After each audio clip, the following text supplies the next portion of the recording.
Welcome, Hoosier fans, to this week's edition of Assembly Call Radio, where each week we discuss the most urgent topics in the world of Indiana basketball. This is our 157th edition of Assembly Call Radio, and it is our 581st episode overall of the Assembly Call, recorded on the evening of Thursday, February 6th, 2020.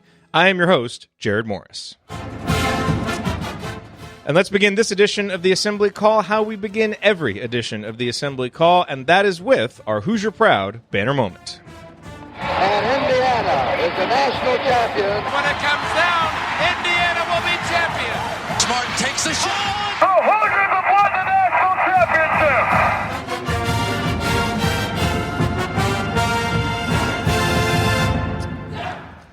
This week's banner moment occurred on Tuesday when our very own Andy Bottoms, who towers over other bracketologists like Kristaps Porzingis towers over opponents, released his latest bracket projections over at InsideTheHall.com. Andy has Indiana as a number 9 seed, which means that the Hoosiers are, at least as of right now, solidly in the field and not on the bubble.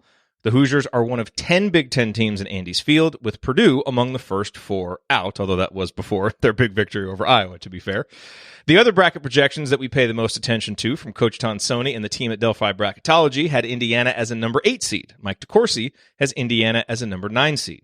And these projections are more or less in line with what the majority of bracketologists are projecting. According to Bracket Matrix, the Bracket Matrix composite bracket, Indiana is the second number 10 seed, and the Hoosiers are in every bracketologist's field but one. And while we all have higher hopes for IU hoops than sliding into the NCAA tournament as a low seed, we all also know, or at least should know, that just making the tournament this year would represent significant progress after missing the last 3. So it's still very encouraging that the Hoosiers are holding on to a projected tournament slot despite what has happened since December 28th. On that day, you will recall, Indiana was 11-1 and ranked number 33 in KenPom. Since then, starting with the home loss to Arkansas, Indiana is just 4-6, with 2 home losses and 4 road losses by 9 or more points. And 2 of the victories have come over sub-100 Northwestern and Nebraska. During that span, the Hoosiers have fallen to number 41 in KenPom. In other words, it's been a struggle, and there has been plenty of bad basketball played with a few spurts of strong play at home. But hyper-focusing on Indiana like most of us do and getting caught up in the game-to-game ebbs and flows can warp our perspective of where this IU team is in the grand scheme of things nationally. And right now, everywhere you look, the Hoosiers are a tournament team. Coming into the season, almost all IU fans I talked to would have considered that a success, and I think we all still do. Now look, Indiana clearly still has work to do to maintain their tournament spot, and it starts Saturday with a very important home game against Purdue. Win that, get win number 16 on the season, get back to 500 of Big Ten play, and we can all exhale just a little bit. And remember that this season, potholes and all, still remains on track. All right, now let me introduce my esteemed co-host for this week's show. Ryan is not here tonight. He is already in Bloomington, where he will be today, tomorrow, this weekend. So we look forward to seeing him there when we all get into town. So to my left, he is the Fran McCaffrey of Girls U Sports Coaching in Cincinnati, the president emeritus of the Robert Johnson Fan Club, and, well, let's just let his new intro music handle the rest of it. His name is Andy, and he's great at coaching his kids now, coaching his kids. When it comes to bracketology, he's a natural whiz now, natural whiz. If it were a degree, you know that he would have a PhD now. And he'll have fun. Now the Hoosiers make the tourney again. Fun. Now the Hoosiers, yes, he'll have fun. Now the Hoosiers make the tourney again. Fun. Huge hat tip to Bob Thompson for the great work on that. Andy, what is your bottoms line on the last week in Indiana basketball? That was well done. Very well done, Bob. As always. For me, looking forward to the weekend to hang out with you guys in what has really become a big game for IU, and so game takes on additional importance than it already had. I think even with with the way they've played lately, and that has really pushed it to the forefront. And as you look at bracketology and all the questions about where does IU need to end up, most positive scenarios start with winning home games, and particularly the most winnable home games that they have. And this falls somewhat in that category, given Purdue struggles on the road and all those things. So I think it does become a really big one. And hopefully this has been a week where IU hasn't had any games for the first time in a while, and they've been able to regroup, get healthy, and get ready for the final 9 games of the Big Ten season, which become incredibly important as they look toward the NCAA tournament, get some things worked out on offense, and hoping to see a really inspired performance come Saturday, coming out against Purdue. Big game, rivalry game for both teams, and one that they both need to perform well in from an NCAA tournament standpoint. So that's what I'm most looking forward to about the week, is to see if we can see on Saturday some of the seeds of the way that they use the actual week, the week off to get ready to go. All right, and to my right, he remembers the days when a movie cost $1. Heaven help you if you ever decide to pop your collar. Play hard, but remember, fake hustle is a crime. He's the coach and it's Tonsoni time. I'm kind of unforgettable once you've seen me. It's the coach, Brian Tonsoni. Coach, what's on your mind? I like both of you guys are excited about the weekend. It's always good when the Assembly Call group can get together and we can spend some time with the chat mob and our listeners. So really looking forward to that. Almost packed and ready to go. But more importantly, just ready to see this Indiana Hoosier basketball team kind of even out its play.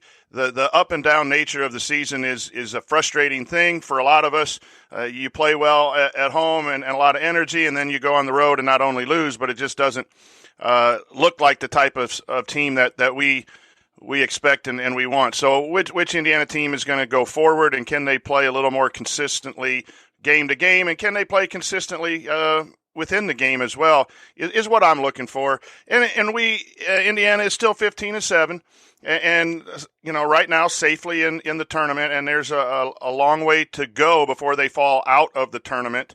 It can happen, but more positive. It's another time for us to be in an assembly hall and enjoy the atmosphere and hopefully bring home a win. But the other thing for our listeners is we're locked in on Indiana. There's a lot of teams that have the same issues that Indiana has, but playing great at home and really bad on the road. In the Big Ten and outside of the Big Ten. So as we talk in our second segment about bracketology, Andy and I see that a lot with other teams that just sometimes don't show up on nights. So we're not alone. It's still not acceptable, but let's focus on beating those Boilers. Absolutely. Okay, so coming up this week, we're going to look ahead to that IU-Purdue game, do a little preview of that.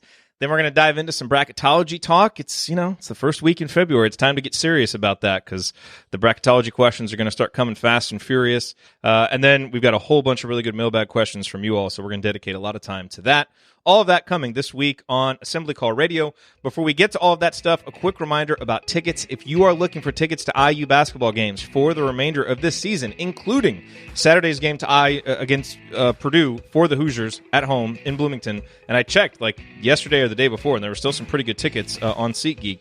SeatGeek is the place to look for those tickets. They deliver the best ticket buying experience with their website and app, and they also will help you identify the best ticket values so that you get the best possible seat for your money. And best of all, you get $10 off your first purchase with the promo code ASSEMBLY. So use the URL iutickets.shop. That will take you directly to the IU basketball ticket listing on SeatGeek. That's iutickets.shop. And then use that promo code ASSEMBLY, and you will get $10 off your purchase at SeatGeek. Okay, so real quick before we dive into the IU-Purdue talk, just to let you know what the plan is for this weekend. So Ryan is already there in Bloomington. Coach, you're driving down tomorrow. Andy, you're driving down tomorrow. I'm flying in tomorrow, so we will all be there, have our annual team dinner. And by the way, those of you who have donated to our show, supported us, part of what we use that money for is paying for that annual team dinner that kind of gets us all in the same room. We spend all this time, talking to each other, looking in these Zoom windows, talking into our computers, and it's always such a great time to get everybody together in one room, share a meal. So we appreciate everybody who supports the show and makes that kind of stuff possible. We'll be doing that Friday. We'll probably be out and about Friday night, so if you are in town, let us know because we want to meet as many of you as possible. Then we will be at the game on Saturday. Definitely a great spot to meet you guys there. And then we're doing a live post-game show at Switchyard Brewing Company on Saturday after the game. probably start 45 minutes to an hour after the game, however long it takes us to get over there and get everything set up. But, a lot of people have RSVP'd on Facebook. It looks like there's going to be a lot of folks out there, a lot of people from the chat mob there. So maybe people that you've, chatted with, messaged with, and you'll be able to meet them in person. So we'll be doing that. But for those of you who are not going to be in Bloomington, who cannot attend the show at Switchyard, we will have a live online postgame show as normal, going live right after the game. It will be hosted by Chat Mob Chad. Obviously, we shouldn't do that. Well, we're going to do it, Chad. He will be hosting. Noah Freeman from the Hoosier Sound will be there. We'd love the opportunity to give folks who have other, IU podcasts a chance to, talk to our audience. And Noah and his group do a great job covering IU sports with the Hoosier Sound. So he will be there. And then an old friend, Will DeWitt, will be producing just to make sure everything goes smoothly. So you'll probably hear his voice on there as well. Even if you don't, he'll be in the background. So that is the plan. And then, of course, we'll be out and about on Saturday as well. So if you're in Bloomington, let us know. But if not, we still have you covered with a post-game show. And then we're going to do everything we can to get the audio of the live show and be able to post that in the podcast feed and hopefully get some video of it as well. So that's what's going on this weekend. But obviously, the main event this weekend is the game. IU-Purdue, a huge game for Indiana. You start looking, Andy, and we know where Indiana sits right now at 5-6 in the conference. They've got these two home games against Purdue and Iowa, which are obviously very winnable games, but those are two teams that have shown, that they can obviously, Purdue put up 100+, and Iowa's been able to put up points all season long. Those are going to be losable games if Indiana doesn't bring, a solid B+ game at home. But then 4 of the next 5 are on the road. So, you start looking at this, it really feels like these are, you absolutely have to get one of them. You probably feel like you need both of them. And Saturday's against Purdue. So, dadgummit, let's get that one. These are important games. Yeah, you're really just trying to look for a way for things not to snowball. We talked about the end of the end of the Maryland game. That loss leading into the 2 road games was an issue. Certainly to lose the game was an issue, but just knowing what you've got coming. And to your point, I think these 2 home games take on a similar importance because you've got road trips for the next 5, even though maybe the Michigan game feels less daunting than it did at the beginning of the season based on how they've at times. But and then you go to Minnesota, where IU had one of its worst performances of the season a year ago, and has been more often than not a place that IU has struggled. So, and then you throw in the other 2 road games in that, or at Purdue, certainly a tough place to play. They've boat raced just about everybody that's come in there lately in the Big Ten, and then at Illinois, a team that's playing that IU's had some success against, but a team that's playing really well. So, it really becomes important. It's easy to say hold serve at home, get to your 10 Big Ten wins, and feel good about yourself, but that's in some ways easier said than done. So you got to start with a good performance in this one, because then I think there becomes a lot of pressure on that Iowa game, who's a really good, didn't show it last night, but a really strong offensive team, has some defensive limitations, which they did show against Purdue on Thursday or on Wednesday. But yeah, this is a huge one for IU. Coach, you've had the opportunity to see Purdue play several times at home. I don't think you've seen them play on the road yet. But, having seen them up close, what are going to be the keys for Indiana? Where do you think are some matchups that maybe Purdue has a big advantage, and on the flip side that Indiana has an advantage? Well, I think that Indiana needs to focus on taking away the 3-point shooters. And when I was at we're privileged at Delphi Bracketology getting media credentials at Purdue, so I've been able to go to a few of their games. When they lost at home, where they've played really well, they lost at home to Illinois. Illinois just locked up and chased shooters over screens and over ball screens and stayed with their guards and made life really tough for them to get good open catches, and then kind of played one-on-one in the post, while Illinois's got a couple huge humans inside. But I think it's the key is going to be Joey Brunk and TJD and Deron Davis coming off the bench. Can they keep Harms and Travion Williams at bay enough and let the guards go out and get the 3? Because if you double down and kick out and they get some open looks, I think Purdue gets energy from their 3s.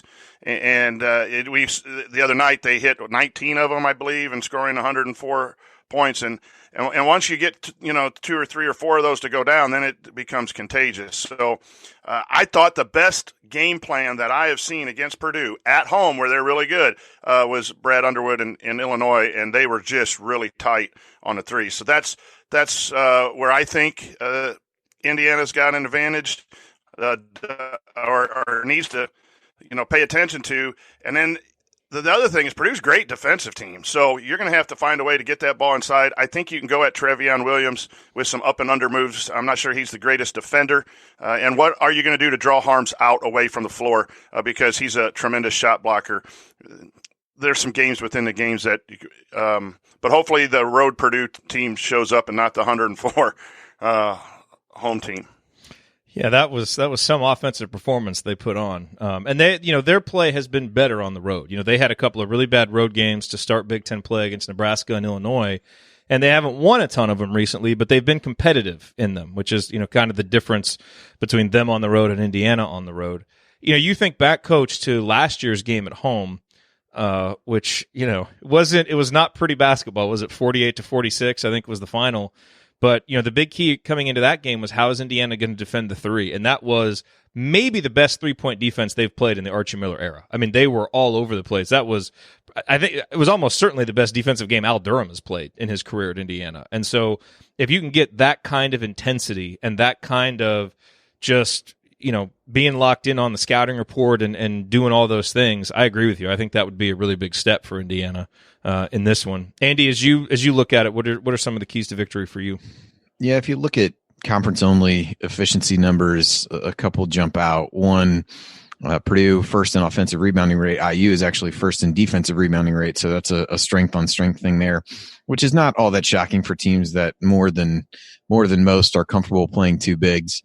I know you on Podcast on the Brink talk with Dustin DePirac about what kind of matchups they would use. Purdue started Boudreaux the last couple of games. He's responded really well, so you'd have to think that they'll start out with that. But how much will you see each team play two bigs and then just have the lane completely clogged up on both ends? And the other area that Purdue's excelled is forcing turnovers. So they're first in conference play in defensive turnover rate, which is probably as terrifying to most IU fans as it feels to me, given how IU is taking care of the ball at times over the course of the Big Ten season. And then even just overall on the season, Purdue is top 10 in three-point defense.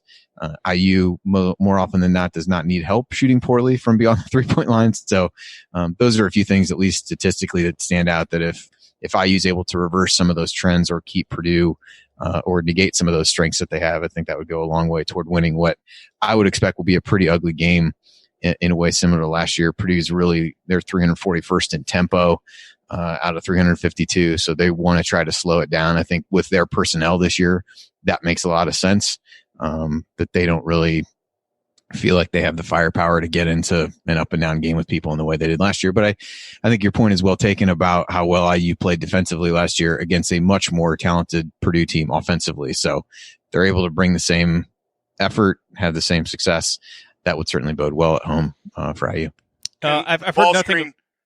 The ball screen defense always worries me because Painter runs some nice slip actions and some double ball screen handoff plays. I think that's going to be interesting to watch, too, how Indiana decides to guard that with some players that typically struggle in ball screen coverage.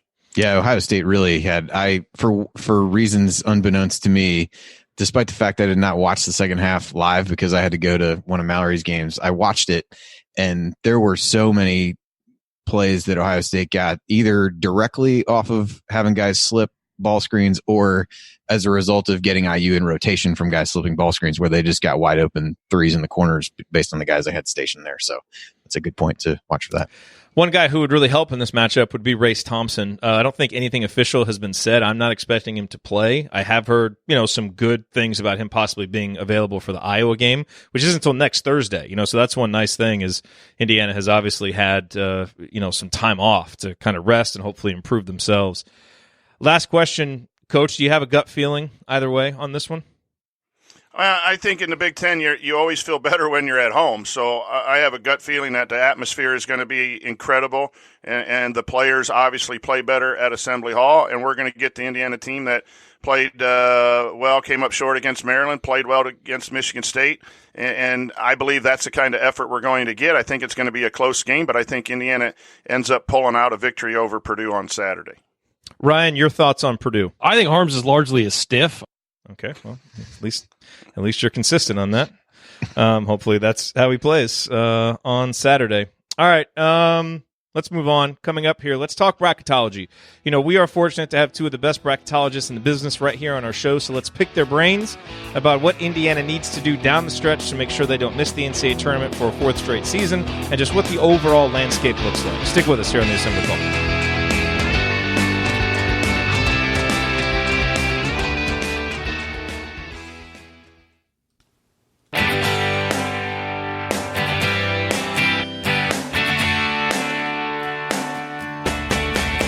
What's going on? It's Christian Wofford. What's the only thing better than an epic buzzer beater? Celebrating it with friends afterwards. Join my guys Jerod, Andy, Ryan, and Coach on the Assembly Call after every IU game. Go Hoosiers. Thank you, Christian. Welcome back to the Assembly Call. You can find all of our content at our website, assemblycall.com. And if you ever want to join the chat mobbers during our unedited live broadcasts or watch those replays and see all of the between segment banner, then check out our YouTube channel, youtube.com/assemblycall. I'm Jerod Morris. I'm here with Andy Bottoms and the coach, Brian Tonsoni, and with a special guest who just popped in live from Bloomington. We're not going to tell you who it is yet, podcast listeners. Obviously, people on video know. We'll let the intro music do the talking. So here is the debut of this person's intro music. Here we go. All you other voices get out of the way, 'cause Ryan's got 100,000 things to say. The shot doctor's gonna go off on Coach K, or how the Big Ten refs screw up every day. He's a senior writer for the Big Lead. His Majesty's words are the elixir we need. The only problem is he won't concede the mic to other voices, even if they agree. Analyzing players, finding every wrinkle. He hasn't ever hosted, never lifted a finger. He's got all the Well, let me quickly add just one thing about this. Dude just interrupted his own jingle.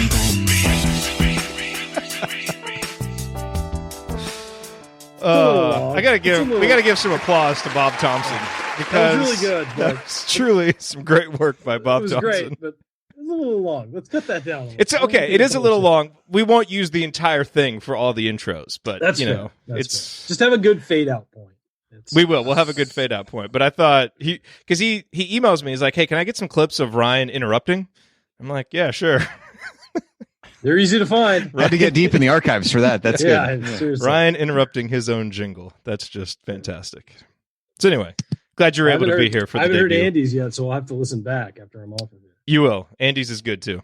It was good. Andy's is good too. It was fun, some would say. Yeah, some would say it's fun. All right, so I know that you have limited time with us, Ryan, because you're there, you're doing things in Bloomington. Give us before we start talking bracketology, what are your quick thoughts on IU-Purdue and just the weekend coming up? Got to win it. I mean, it's a home game against your rival. You got to win it. I think that this is going to be a big one for Indiana. If they can't win this, you're on a 4-game losing streak. One of those games you blew. The other 2 you did not play well on the road, and then you've got a home game that is incredibly winnable, and you're just gonna let that go. So I think they really need to right the ship this week, kind of find some solid footing, and hopefully get their whole cast of characters win it.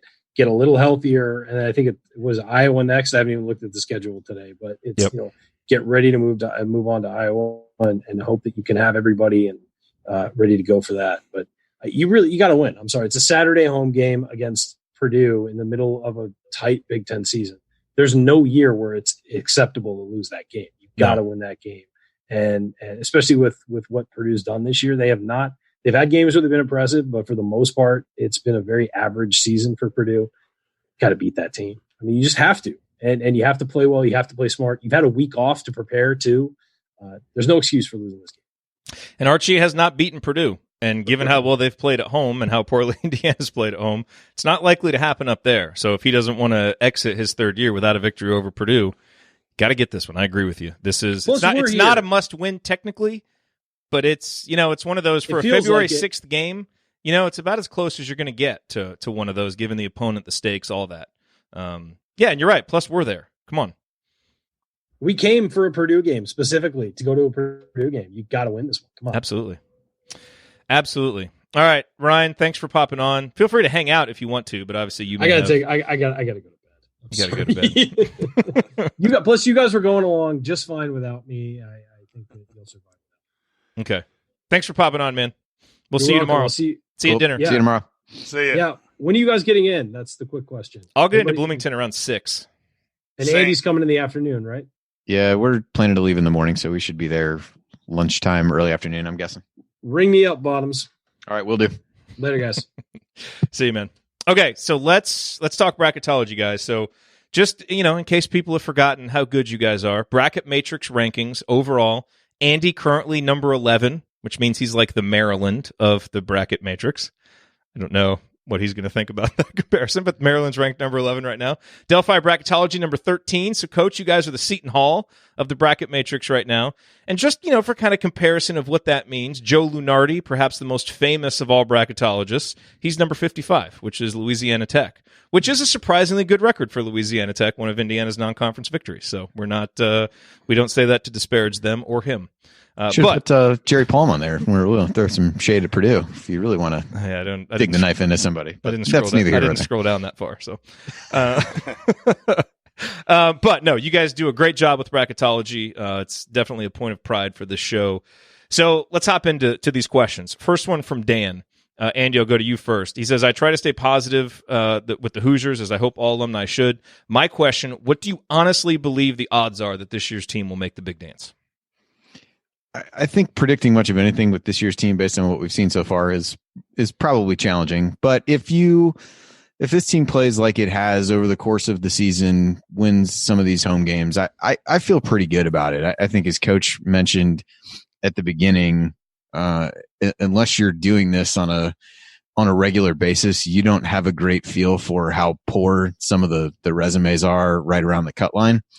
So even though IU might be, they were my last 9 seed the other day, even if they've dipped to a 10, like there's a ways yet to go to fall out of the field, at least in my eyes, compared to some of the other teams that are there. So I think if they can play roughly 500 basketball from here on out, I feel pretty good about it. You certainly would feel better at 5-4 over these last 9 games than you would 4-5, which I know some of the other questions tackle a little bit, because I think 4-5 puts you in a position where you may need to win in the Big Ten tournament to feel good about yourself, which no one would feel good if that was the case. So, but I think if they play roughly 500 basketball, which is essentially what they've done thus far in conference play, I think you can feel pretty good about it based on the wins they have, the fact that none of the losses they'll take will be bad. The strength of schedule is better than I think any of us thought it would be at the onset, and you'd have a good number of quality wins by doing that. Coach, are you more or less in the same boat? Yeah, it's one of those when you watch them play, you get frustrated because they don't play well on the road. And there's a lot of stories out there about the poor non-conference, but when you really look at the resume, the only thing that is a negative is their net ranking of 52, and I think that reflects the wide variances of their scores, and the efficiency numbers go up and down, as opposed to some teams that play real tight games, and I think that keeps their net ranking a lot, tighter and better. So, Indiana has lost, all of their losses are to teams 37 or better in the net. And when you look at the team sheet, they've played a lot of good, solid teams, and they have one of the one or two toughest schedules going down the stretch. I think that's going to be taken into consideration. They have what I counted 5 wins against our bracket, and that includes 2 automatic qualifiers, but Louisiana Tech has had a nice season. They're at 83 in the net.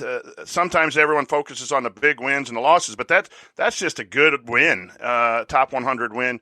And so their resume is better than where people, I think, see them with the net and the overall record and just the blowouts that they've had. So when you compare it to other teams, I keep putting them lower, and then when we do the scrubbing, which is a word to compare one team to the other, then I move them up, and then I turn to all my Purdue people here in Delphi Bracketology to make sure that I'm not being biased. And they're anywhere from an 8 to 10 every time we have a conversation. But I think that's safe right now. If they lose 2 or 3 more in a row, then I think that's when I'm going to get really worried. But I think 19 wins makes for a relatively safe Selection Sunday, depending again on what other teams do. Yeah. Let's see. So we've got 9 games left plus the Big Ten tournament. And this, Andy, you got a couple questions on your post at Inside the Hall. And so this questioner wants to know what the minimum threshold of wins and what those wins are to ensure a tourney berth. Say we only squeak out 4 more wins all at home and fart out the first game of the tourney. Some just great language there by this questioner. So if we do that and fart out the first game of the tourney, Andy, are you still feeling good if we only win 4 more all home games? I think I'm trying to think how I answer this. Probably just read my answer that I gave on the post, but I think you would feel relatively good, but not 100% safe. I wouldn't think they'd be considered a lock at that point. Cause to me, if you take the 4 worst home games, worst being lowest rated, probably at least a couple of those fall in quadrant 2. If you look at IU's remaining games, 7 of them right now fall in quad 1. All the away games will remain there pretty much no matter what happens. There's a couple of the home games that are right on the border. The Purdue and Iowa games are right on the border. But so let's say you win those 4, you'd end up with, and they all fell into quad 2. So you'd end up with 6 wins in quad 2, 3 in quad 1, 9 wins against the top 2 quadrants with no losses outside with 1 loss outside of Q1. I think you'd feel pretty good. It's always dependent upon what other people do, but I think even the worst 4 wins out of who IU has left is going to be against teams that are vying for NCAA tournament berths, which helps you as you get into that point. So I think you'd feel okay, but not 100% safe in that scenario. Apparently that was Stuffing Things from the chat mob that sent that question in. So way to go, Stuffing Things. You know, to add to that, too, when you start looking at the teams on the bubble, Indiana's not quite a bit above them, but at least safely above them. You know, we have a lot of teams that already have 10 losses. Minnesota, Georgetown, 10 losses. Arizona State 13-8. North Carolina State 15-8. But they either have really bad losses or their net is even higher. So you know, teams that are higher net that are out right now are VCU 35, Mississippi State 41, and Minnesota 43. And 2 of those teams have 8. One has 8 loss and one has a 10 loss. So if you're looking for teams to replace Indiana, let's say right now, you got a lot of teams down there that are on the struggle bus that will be the next teams in. That's a little comforting right now. You know, get 2 or 3 more wins, and then I'm going to breathe a little bit easier, because if you lose 8 in a row, then yes, that's obviously a problem. But I always try to tell people, compare. Don't just look at a number of wins. You know, 19, but everyone wins that's on the bubble and passes you. You can get to 19, and we tell you 19, and then Indiana's out, and then we look foolish given a definitive win total. But 19 is what I'm shooting for before the tournament, and I think that would be good. So one question, just for clarification on how this all works, and we can use Sally's question for this. She said, Ohio State is showing as a quad 1 win and loss. Will that stay a quad 1 opponent if they stay on a downtrend? Now, Ohio State's won 3 in a row, and they just got a road win at Michigan, so it seems like they've reversed their downtrend. But in general, will that be a quad 1 win no matter what, or is it all just basically like what they are at the very end of the season, like right before the brackets come out? Because that stuff is fluid, right? Yeah, it matters where they are at the end. If you look at where they are, the quad 1 home wins go up to teams ranked 30th, and Ohio State's 17th right now. So you don't see at this point in the season huge fluctuations from game to game on teams, unless they just have a really outlier type performance that moves the needle. So it will depend on where they are at the end. I would struggle to think that Ohio State will play that bad that they would fall out, given they're 2/3 of the way through their season and they're ranked 17th. I'm not sure they drop 14 spots to drop out of there, but you never know. Here's an example along those lines too. It is the end of the year. I do think the committee looks at this even more than Andy and I do when they get together. I was looking at Penn State this week, and they have 2 quad 3 losses, and that generally stands out on whatever spreadsheet people use as outliers, and so they have some bad losses. Well, those bad losses are at 101 and 105 of the net, and they are right off the cutoff. So those teams, if I think it was Ole Miss and one other team, if those teams win 3 or 4 games down the stretch and move up to 98 or 99, those quad 3 losses become quad 2 losses for Penn State, and that resume now looks even better just looking at the numbers. I think the committee does look at that because there's a wide, from one number to another. I think it's 100 to 200 net for quad 3.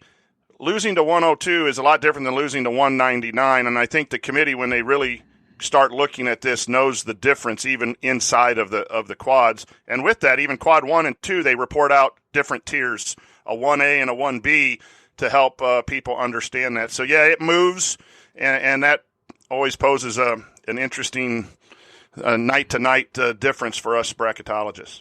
Yeah, the 1A and 1B thing that Coach brought up is a good point. So they basically split quad 1 in half and then have certain games. I won't quote the numbers, but they do that for those top 2 quadrants. And if you look again at IU's right now, 6 of the 7 losses are in the top part of quad 1. So none of those are really considered a bad loss at this point. And yeah, the cutoffs are somewhat arbitrary. So again, IU's got a lot of teams. Purdue is 29th right now. They've got a home game against them. Will it be quad 1 or quad 2? Iowa's 30th. That's right on the border. There needs to be, should be, and tends to be some attention given to the fact that they are arbitrary cutoffs, and not everything is just you have X number of these wins, and every win within a given quadrant or even sub quadrant is actually equal.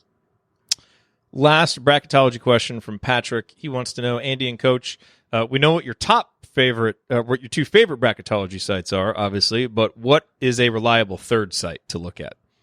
In addition to Mike DeCourcy, of course, friend of the show, who we want to promote. This one to me is pretty easy. It's Bracketville.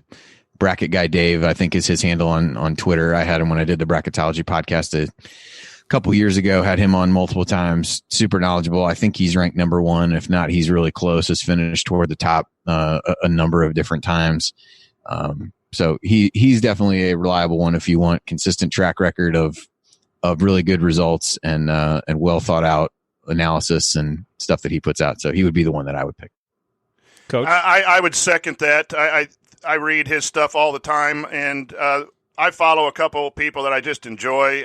Shelby Mass from the USA Today, Bracketwag, at Bracketwag on Twitter, is a great guy. Helped us out when we got started in teaching us from afar a lot of stuff, along with Andy. Those 2 people, Andy and Shelby, did a nice job in helping us get started. WarrenNolan.com is where I get a lot of information. There is so much stuff that you can point and click, and they have the team sheets or a version of the team sheets that people can look at to see the different quad wins and very similar to the NCAA sheets. The NCAA sheets are available to the public as well. It's NCAA RPI Archive. If you Google that, you should be able to find the team sheets that the actual committee will look at, which have all the other metrics, the KPI and all that stuff listed too. So those are some fun things if people want to just look at a variety of sources. But those are the places that we use on a regular basis for our group. Good stuff, guys. So Hoosiers are in good shape, but got to keep winning games, and that's got to start on Saturday. And hey, if they can actually maybe win a few on the road and get something going here, that seed can go up. They still are, we keep talking about, we kind of talk about worst case scenarios. What do we have to do to just squeeze in?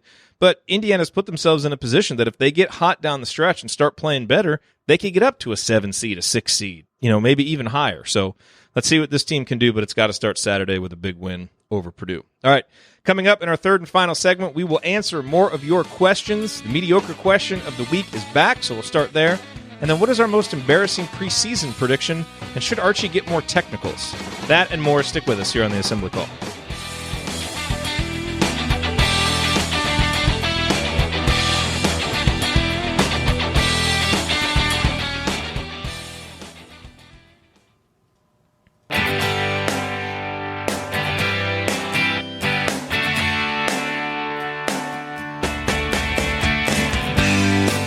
Carson Edwards here, and even though I'm teammates with Romeo Langford, I'm still never going to listen to the Assembly Call. But go Celtics. Fair enough. Romeo with the start last night. Way to go, Romeo. You are listening to the Assembly Call. I'm Jerod Morris. I'm here with Coach Brian Tonsoni and with Andy Bottoms. Remember that you need to be subscribed to our email newsletter. We send out a weekly IU News Roundup even during the offseason, and after every game, we send out a detailed post-game analysis. Just text IU to 66866 or go to assemblycall.com. That's IU to 66866. Or go to assemblycall.com. All right, time now for the mailbag, fellas. All questions submitted via our private IU basketball discussion community, which you can learn more about and join at assemblycall.com/community.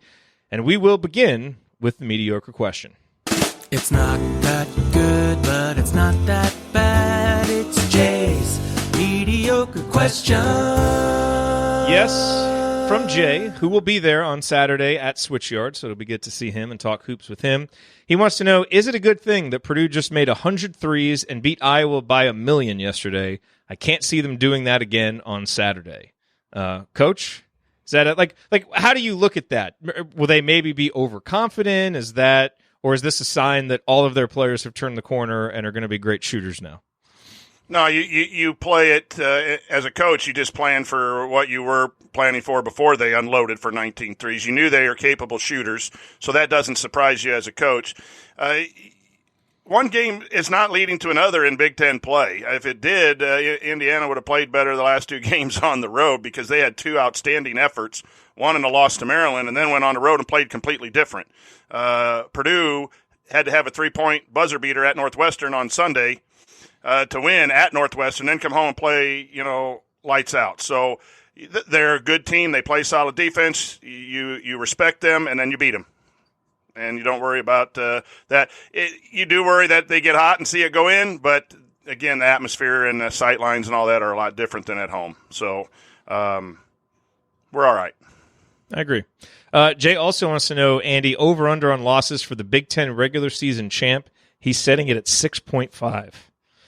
Yeah, I looked briefly at this. I really looked only at Maryland and Illinois because everybody else already has at least 4 losses, and it just strikes me as hard to believe that with 8-9 games down the stretch, I don't know that anybody's only going to lose twice out of Michigan State, Penn State.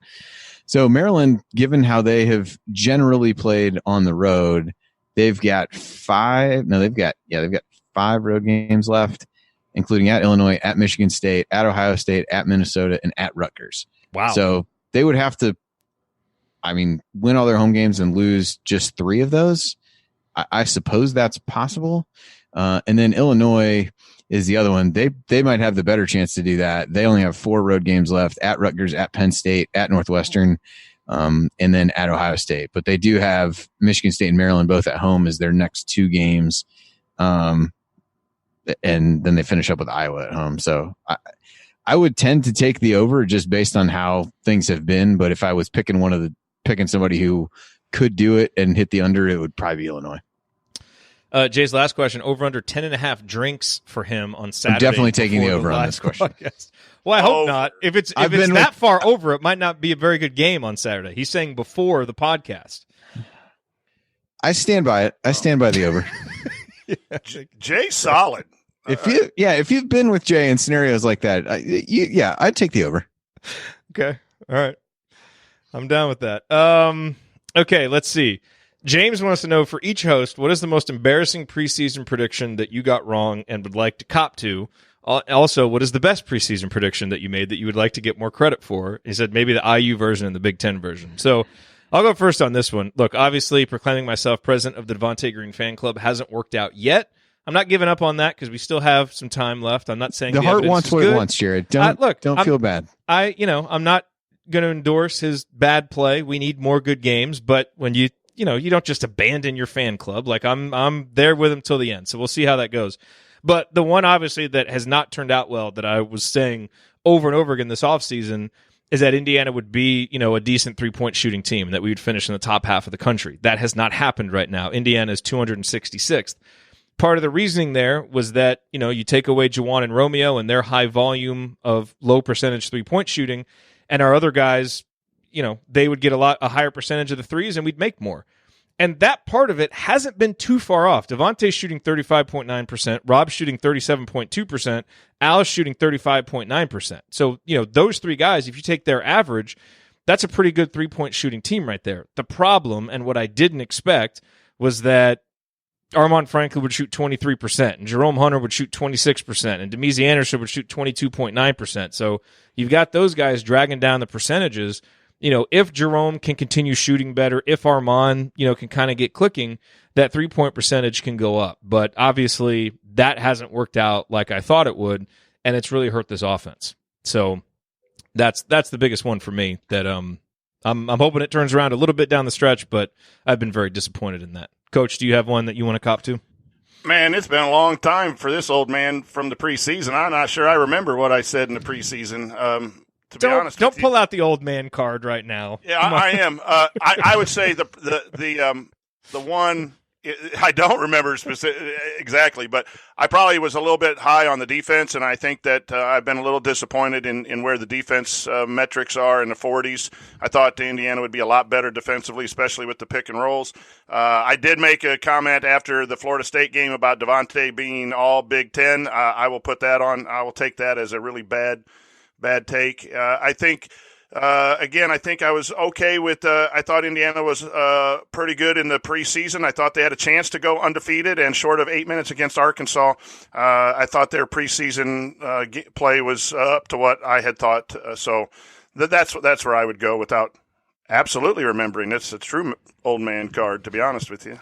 Andy, do you have any that you want to? I was going to say I'm like Coach. I don't really remember a great deal of what I would. This isn't preseason, but anything that was said between the final buzzer of the Florida State game and the opening tip of the Wisconsin game, I would like to retract basically anything that was said during that time period. From a Big Ten perspective, a couple teams that stand out to me. I think Penn State. A lot of people were in this boat, and I think rightfully so, skeptical of what Pat Chambers was capable of with this group. They did, they lost Reeves and some of those other things. They've been really impressive. And I think Iowa, particularly in the aftermath of Bohannon deciding to undergo surgery, they've been, Wednesday night notwithstanding, have been pretty impressive. I think they've done a good job there to really what it felt like overachieve, or we all just, or I at least really underestimated the guys that they had coming back. I think those have been a couple really good coaching jobs of teams that you could have easily told yourself a story that they wouldn't play very well. Yeah, I would like a little more credit for predicting Michigan's demise, because I said all offseason that I was not buying Michigan, that they would struggle, that having a first-year head coach in the Big Ten, that was going to hurt them, and that's exactly what's happened after a good start. So that was one prediction that I did get right. Jay did say that we all three said over 34.5% from three in Big Ten play. So thanks, Jay, for bringing it up and recording all the stuff that we said in the preseason. So there's one I missed. We do appreciate that, Jay. Very much so. 9 games to get it up from 30.2% over that. So, maybe we have a 19 3-pointer game in us come Saturday, Or we got Iowa after that. Maybe they'll be generous again and we can have another one. It is the Fran February fade. So, anything's possible against a Fran McCaffrey defense in February. Let's see. Okay, Coach, this will be a good one for you to tackle. Matt says, we have not been getting foul calls at the same rate recently. Would you like to see Archie, quote-unquote, demand we get more calls by getting teed up and really earn this one? This could also fire up the team. He's been too passive on the sidelines, in my opinion. The questioner's opinion, not mine, personally. I will say this I have seen him be a little less passive in the last 3 or 4 games. There were a couple games right after Northwestern I thought where he was really excitable on the bench. I will say this as a coach. If that has to happen, that speaks volumes for the team. If you have to be loud and screaming and yelling and getting on officials to get calls and do all that stuff. Uh-oh. Did we lose Coach? I think we might have lost Coach. What do you think, Andy? Are you up with Archie getting more tees? I don't know that really solves the problem. I think you can be more adamant about those kinds of things, but I don't know that getting a technical leads directly to you starting to get calls. I think you can point stuff out and you can work the officials, and there's a point to doing that to a certain extent, but I don't know that getting a technical to me necessarily has the desired effect of what you might think that it would. Coach is back. He's going to get a Hey, technical sorry, foul. I don't know what happened. Going to get a technical foul on his internet. We got about 15 seconds. You want to finish your thought on Archie and technicals? Yeah, I just think it's a really bad sign if the coach needs to get on officials to get fouls. I think the players need to be a little more physical in their play and go harder to the rim more than Archie needing to get a technical. Yeah. All right, well, that is going to do it for us on this week's episode of the Assembly Call. If you want to see us do the show live, join us at assemblycall.com on Thursday nights for the live broadcast of our Assembly Call radio recording. And don't forget to go to assemblycall.com or text IU to 66866 to join our free email newsletter. Special thanks to Bob Thompson for producing a lot of the music that you hear on the show, and thank you for listening. We will talk to you again on Saturday. Until then, take it from me, Yogi Ferrell. Keep your elbows in and your eyes on the rim. And go Hoosiers.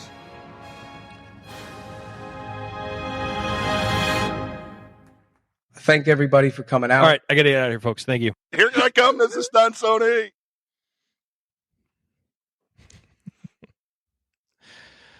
going to keep doing it until it stops I causing told her laughter. to bring her running shoes because I'm going to chase her through Bloomington. After Indiana beats Purdue? Yep, I'll chase her all the way from Assembly Hall to Switch Yard. Line up, folks. You'll see it live after the big win. Let's knock out a few of these other questions real quick. We can probably go through them pretty quickly. Bill says, how confident should we be that as a team we'll be able to run an efficient and productive offense against Purdue's on-ball defense? How confident should we be? I mean, it certainly helps that we're going to be at home, but I don't know that I'm particularly confident about the way that we're going to be able to run consistent offense against Purdue. I think, as you guys said, it's going to be a slower game. It's going to be probably an ugly kind of muck-it-up type game. I won't be surprised if the game is in the 50s. I really won't. Last year's game was 48-46, so I still think we can win because, I think we need to fall back on our rebounding and, what our identity is supposed to be, which is defense. But yeah, we'll have some spurts and I think we'll make some shots, but I don't think we're going to see consistent offense, probably from either team. I would agree with you. The concern I have about this team in this game and going forward is we just don't have that scorer. Illinois, when they beat Purdue, the DeSumo kid just took over and closed out the game with some big shots. And Frazier's just stepped up and hit some incredible threes. That's how you beat a good, solid defense, is by making some plays that aren't even in the offense. And that's where Justin Smith has to be aggressive driving and make some actions. The guard's got to be catching, ready to shoot the three and not be hesitant. You can't overemphasize throwing it in the post to where you don't shoot open shots. You need a Jerome Hunter mentality and then be hot. And when you play tougher teams, those are things that worry me. Yeah. Andy, anything else to add there? I just think, I don't know that you necessarily need to. He's won games this year where they haven't been over a point per possession, and I think that's an easily plausible scenario for this game. I think if IU is able to come out and play defense against Purdue, similar to what they did last year, I think they can hold them down well enough to be able to win when the offense isn't efficient, because I'm just not sure that you're going to get very efficient offense against Purdue unless you really have an uncharacteristic shooting performance, or you really find ways to hammer them on the glass, things like that. Given the big guys that they have and the way IU shot the ball, I don't know how you really spread them out well enough to give yourself huge amounts of room to drive to the basket and things like that. So I think barring a atypical shooting performance from IU, I think it's going to be relatively inefficient. But like you said, to me, that doesn't suggest they can't win, particularly given how Purdue's played on the road.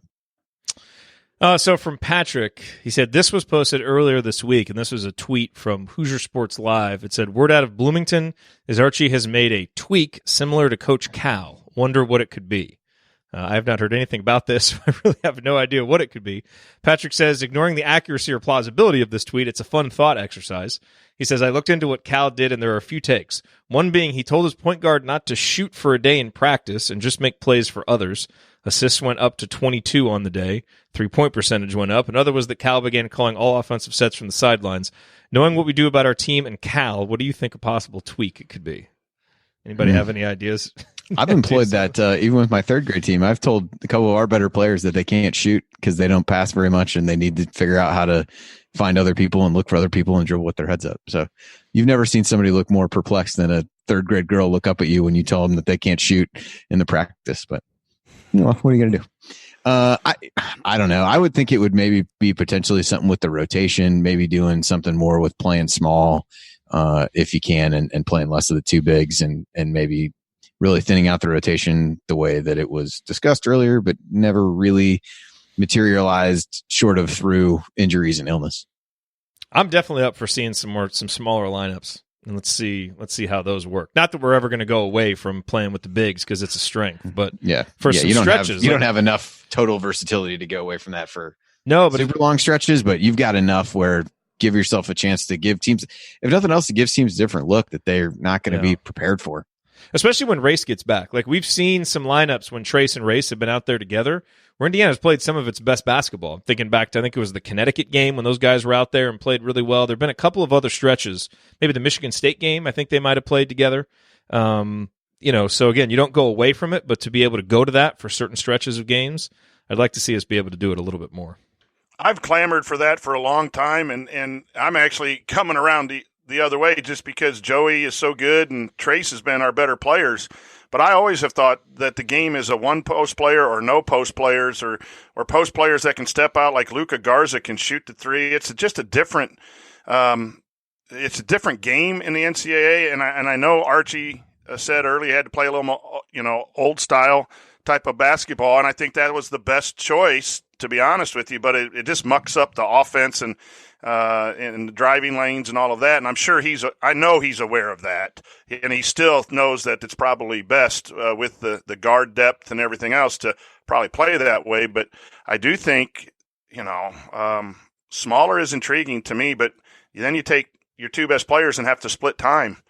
And Joey should start. There's no question he should be a starter, but there are some matchups and some sequences in games where I think, because, he can't play 40 minutes anyway, but so you're going to get him on the court, but just maybe try and stagger them a little bit and see, we'll see. I don't know, this is a game you'll see that as much just based on the way that Purdue like to play. Even with Boudreaux, I don't know that he's not really in that mold in particular, but that would be the only thing I could think of if in fact that is something that's circulating out there about a tweak of some kind. Yeah. Last question. Is there a player who you have not yet awarded a game ball in a post-game show to who you think will earn one in our remaining games? And if so, who would you expect it to be? So the current game ball tally, Trace has 9, Joey Brunk has 3, Al Durham, Devontae Green, Rob Finney, and Jerome Hunter have 2, Arjuan Franklin has 1, and that poor Wisconsin game where no one got a game ball. Players who have not won a game ball yet, Deron Davis, Race Thompson, Demezy Anderson, none of them particularly surprising, but Justin Smith has not yet earned a game ball. He's been second several times, but he has not yet earned a game ball. He seems like the obvious answer for a guy who we think will get one. And Deron Davis has actually come close in a couple games too. But Justin would be my answer there. He plays so many minutes, you would certainly think he'll get one at some point. Or if there's a solo Ryan show, then Race would get it. But otherwise, I would tend to go with Justin Smith. A solo Ryan show. That would be awesome. Which would be amazing on every level. Yeah, almost every show is a solo Ryan show, isn't it? To some extent. Every segment, Ryan. Oh my God! Walking into a bear's mouth. That would be walking into a bear's mouth, right there. Absolutely, podcast Ryan equivalent of walking into a bear's mouth. 100%. The concept. I could see Justin winning hilarious. One. Yeah. What it has step? To be Justin with this. What step in the hosting process would Ryan get stopped on? Like the first step? Like how many steps would he be able to go? If finding the instructions is a step, then that is the one. Opening up the spreadsheet. Yeah, well, because he'd have to have Zoom open and Gmail at the same time, which, as we've learned, just it's not a combination that works on computers. Oh my gosh, the open tabs. That's frightful. San Diego would never be the same. A Ryan Solo show. Hey, on some good news, and I'm sure everyone has seen it or heard it, or if not, Coach Roberts was in to see a JUCO point guard at Vincennes. I saw that. And so, again, despite the struggles and frustrations, whether you're, on the coach or on the player side, whatever, all that stuff we always talk about, I think they do analyze what we have and try to do what is best with what we have and are trying to get better pieces. Obviously, another guard to help out at the point after some graduation is a must. And if they go that way, that would be, I think, a good sign. I also like the comments about the Ohio center. Obviously, the kid from Fort Wayne is probably a priority as a big in the 21 class. But I don't even know his name, Duncombe, yeah, Logan Duncombe, I think. Yeah, from Cincinnati Moeller. The Moeller coach had some really interesting words to say about the player and about Archie, because his son was a manager for Archie for several years. And if you're not sure about Cincinnati Moeller, they are a dominant team in the Cincinnati area, won 2 state championships. I've seen them at team camp. Their team was at a team camp that we were in a while back. Just I have a lot of respect for their coach. And so saying some positive things about the way Archie does things and how this player would really fit into Archie. And the thing about that was he has good feet in order to guard. And I picked up on that, and that's a huge thing that we've talked about with some of the players that were here and then obviously that were brought in is slow feet to guard pick and pops and things the way Archie wants to do it. So again, trying to find some positives in a rough week of basketball. I think the coaching staff is identifying areas of needs and then trying as hard as they can. Now they have to finish the job, as we're all, got to win some games, get in a tournament. You got to finish the recruiting job, but it's not inept as sometimes I get on my Twitter feed in response to what's happening. So those were 2 things I was excited about heading into the recruiting aspect. Yeah, that's good. Good feet, man. If there's anything we've learned about what you need for centers who are going to play in this defense, they've got to have good feet. Every time I watch Virginia play, it's like seeing the defense run. It's like watching almost a different defense be run when you see Diakite and Huff out there and just how quickly they move. It's like, my goodness. That's, and not that Joey and Duran don't try. They just, they have plodding feet. They just can't move that well. They're being asked to play a defense that they're not well suited to play, really. You brought Joey in for heart and hustle, and it's showing. Yeah, it is. You didn't necessarily bring him in for defense because his metrics and Ken Palm numbers showed that he struggled in those areas, and he was a backup center at Butler, and we have to play him a lot, and he's really progressed. Kudos to him, but he's a heart and soul of this team as a first-year player. That speaks volumes a lot, too, to kind of some of the stuff that's going on. But, yes, good feet, and you need that pick and pop. We missed out on Garcia, but there's a big who can step out and shoot the 3. This program is still kind of in the development stage, as much as we don't like to admit it. And but those were a couple things I found this week to be pretty interesting. It's good stuff. All right, Andy, any final thoughts before we sign off and get ready to head to Bloomington tomorrow? I can't think of anything. I'm excited. I am excited. Time to go pack, drop my daughter off at preschool, get on an airplane. I can't promise, are you guys going to do funny travel videos like the Hoosier Hysterics guys? You have anything planned? I do not have anything planned. And likely not planned because it's not something that I'll do. It's all right. That's their niche. I have a job in education. I can't videotape what I might do this weekend. No, you can't. And still have a teacher. And he would ask that others follow the same rules and not. Yeah, please don't tape me. As Jay's saying, to bring your drinking livers. I do need to teach on Monday. I got to coach a basketball game Sunday afternoon, so that'll be. I got to keep that in mind. You're going to be like Bob Huggins. Hey, that dude has fun out on the town, or he did at least at some point. Des Moines, Iowa. Ran into him out at a coach's clinic. It was impressive. I was sitting there from afar watching. It was really impressive. Good. He's a good dude. He and Bill Self are probably the 2 most notorious, love to go out and have a good time, right? Who are some? I think Chris Beard might be working his way into that conversation as well. But Chris Beard, yeah, those guys have reputations. All right. Who knows? All right. Well, I'll see you guys tomorrow. Coach, all right, be safe. What time do you think you'll be getting there? I assume you're leaving after school. We'll hopefully check in the hotel right around 6 and head right to the restaurant. We get done at 3:30 and quick stop at home and 2-hour drive. So about 6 in Bloomington and then right to dinner. Cool. Yeah, reservations at 7. So get there and have a good meal. Sounds good. All right. All right. See everybody. See you guys. We'll see you later.